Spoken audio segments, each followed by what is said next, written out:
There's lots of organizations right now that are working on how to actually address their remediation efforts in their organizations. And one of the things that we're seeing is that many of these organizations are just focusing on tactical-based initiatives and not the other type of remediation work, which is more foundational in nature. So what should you do, right? Should you now focus all of your efforts over with just purely foundation work, or should you just focus on those tactical things that are going to get you immediate risk reduction? Well, you want to focus on both. You want to focus on making sure that you have a track of remediation work for foundation, and you also are doing tactical efforts. Now, just because you have differing tracks doesn't mean that you need to equally distribute the amount of work to both. You don't need to do that. In fact, it might be 90% tactical and 10% foundation. By having that track, though, it's going to really allow you to at least make sure that you're looking at both of those initiatives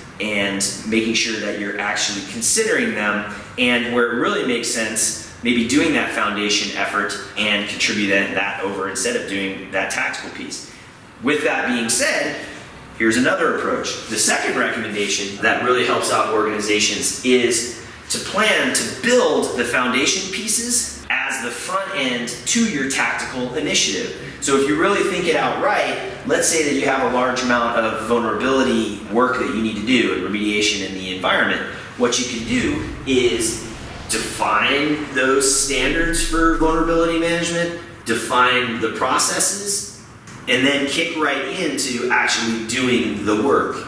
Now, the big part of this tip is that you actually want to chunk to the very first elements of work that you push into that process should be a very tight initiative. So if you have 65 million vulnerabilities to remediate, I would segment the work so that you actually only have maybe 1,000 to push through the process. That allows you to actually push it through this process you've just defined, and then from there you're going to get tweaks that you need to make, which goes to the tip. After you do that small amount of work and push it through, iterate on the process to make it better, and then go ahead and push the large amount of work through the process. This works for risk management, vulnerability management, basically any process that you have. It allows you to actually focus on making the process efficient and iterating the process, and then working effectively to get the tactical work done. It also allows you to take advantage of some of the characteristics of both of these projects. Remember that usually foundation projects are shorter types of efforts. So by them actually being shorter, it allows you to get them done quick. So you can balance right on the back of that a tactical effort, also a shorter type, if you split it up and just put a piece of it in, which is going to allow you to make process and actually get risk reduction much quicker on the front end. The key to making this happen is that you need to make sure that you have the right types of resources in order to build that process right. Otherwise, you're going to spend a lot of time on building a foundation, the wrong foundation, and then you're really hosed because you also haven't just done those tactical efforts.